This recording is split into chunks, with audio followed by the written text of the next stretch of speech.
오마치 슌 가이드 시작합니다. 가게 위치가 상당히 좋은데요. 설릉역에서 걸어서 5분 거리에 있습니다. 영업시간이 정말 장난 아닌데요. 새벽 3시까지 영업을 합니다. 아무래도 술 마시기 좋은 업장이라서 그런지 영업시간이 상당히 기네요. 콜키지 정책이 상당히 독특한데요. 코스 주문할 때에만 콜키지 프리입니다. 주차 공간이 있지만 공간이 많지는 않네요. 장점을 보면 강남인데도 55,000원 코스 주문에 콜키지 프리가 된다는 점이 가장 큰 장점인 것 같습니다. 단점은 저는 8만원짜리 코스로 먹었는데요. 가격 대비 요리 구성은 조금 아쉬운 느낌이네요. 그럼 영상 감상하시죠. 구독과 좋아요를 눌러주세요. 사케나 와인 좋아하시는 분들에게 꽤 유명한 선릉 오마치 슌을 찾았습니다. 다양한 사케를 구비하고 있지만 잔술이 없다는 점은 상당히 아쉽네요. 사케 종류가 꽤 다양하게 있는데요. 저렴한 사케 중에서 미탄산 아마구치는 코인마리 사키 정도 추천드립니다. 요리 종류도 꽤 많은데요.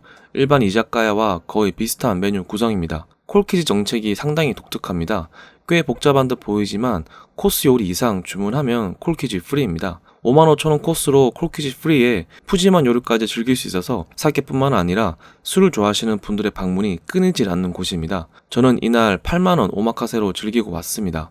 요리들이 꽤 다양하게 나오는데요. 4인 기준으로 나오는 거라서 양이 많지는 않습니다. 이런 부분은 조금 아쉽네요. 오토시로 오이가 나왔습니다. 꽤 푸짐하게 주셨는데요. 2번까지는 리필해 주신다고 합니다. 시원하고 상큼하고 위에 살짝 올라간 깨소금에 고소한 맛의 터치도 좋았습니다. 폰즈 소스와도 아주 잘 어울리네요. 와사비 살짝 올려서 먹으면 더 맛있는 것 같습니다. 오이만 있어도 술이 술술 들어갈 것 같습니다. 크림치즈 얹어서 같이 드시고요. 크림치즈 위에 뿌리는 건 처음에는 몰랐는데요. 오마치 슌의 요리는 작게 여러 번 나오는 것이 특징인 것 같습니다. 이렇게 적은 양으로 요리가 끝도 없이 나오는데요. 요리 맛도 대부분 다 좋았습니다. 훈연 단무지에는 훈연향이 가득 배어들어서 크림치즈와 아주 잘 어울렸습니다. 집에서도 간단하게 먹을 수 있는 조합인 것 같습니다. 이때 갑자기 나온 꼬막 무침, 흔히 먹는 바로 그 맛인데요. 이자카야에서 나오니 신박한 느낌이네요. 간장 양념 맛이 살짝 약했던 부분은 조금 아쉬웠습니다. 쫀득쫀득해서 술안주에 아주 좋았습니다. 아주 독특한 요리가 나왔습니다. 쌀 겨에 발효한 야채인데요. 한국식 찌개모노 정도인 것 같습니다. 당근, 버섯, 물을 발효해서 주셨는데요. 술안주에 좋았습니다. 그런데 문제는 자꾸 이렇게 작은 요리들만 나온다는 것이 조금 아쉽네요. 이날 먹었던 요리 중에서 가장 맛있게 먹었던 명란구이입니다. 저염 명란을 구워냈고요. 트러플 오일을 위에 듬뿍 올렸습니다. 그리고 커피를 젤리로 만들어서 알갱이로 위에 올려냈는데요. 알싸한 커피 향이 맛을 잘 잡아주네요. 하얀 소스는 와사비 아이올리 소스인데요. 이 소스에 명란을 찍어 먹으면 정말 맛있습니다. 짭조름한 명란 맛에 트러플 향이 그득 퍼지고요. 아이올리 소스의 부드러운 맛까지 최고로 맛있었던 요리였습니다. 꽤 독특한 요리가 나왔습니다. 광어 알 조림이 나왔는데요. 생선 알들은 식감이나 맛이 다들 비슷한 것 같습니다. 껍질 부분이 살짝 딱딱해서 쫀득하고 폰즈 소스와 아주 잘 어울리네요. 고소한 맛도 좋고 꽤 괜찮았습니다. 말이 필요 없는 조합이죠. 안키모에 연어알을 올려서 주셨습니다. 거의 대부분의 요리를 이렇게 작은 접시에 내주시는데요. 개인 접시처럼 보이지만 모든 요리는 4명이 나눠 먹는 양입니다. 이런 부분들은 상당히 아쉬웠습니다. 퍽퍽하지 않고 부드러운 식감이 꽤 좋았습니다. 안키모 맛있네요. 쫄깃한 참소라 볶음이 나왔습니다. 쫄깃한 소라를 간장 양념에 잘 볶아냈네요. 살짝 달달한 느낌도 퍼지면서 간장 맛이 아주 좋습니다.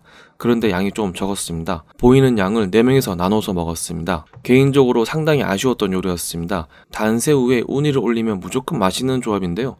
우니 크림은 상당히 부족한 느낌이네요. 감태도 살짝 맛이 튀어서 잘 어울리는 것 같진 않았습니다. 달달한 느낌도 조금 강한 느낌이네요. 실패 없는 문어 숙회입니다. 그런데 조금 질감거리는 느낌입니다. 문어 숙회에서 가장 싫어하는 느낌이 질감거리는 식감인데요. 살짝 아쉽네요.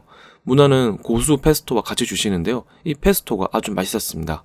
고수를 못 드시는 분도 거부감 없이 먹을 만한 맛인 것 같습니다. 위에는 올리브오일을 뿌려서 살짝 유럽식으로 해서 내주셨네요. 모듬 사시미는 꽤 푸짐하게 나왔습니다. 시마아지, 광어, 잿방어, 아까미, 고등어, 도미 등등 나오는데요. 숙성이 아주 잘 되었고요. 상당히 맛있네요. 앞에 작은 요리들이 너무 많이 나오는데 사시미를 초반에 내주셨으면 어땠을까 하는 생각이 아주 강하게 들었습니다. 코스 마지막에 나오다 보니 다들 술도 조금 취하고 해서 맛있는 사시미였는데 그만큼 큰 감동은 없었던 것 같습니다. 아쉽네요.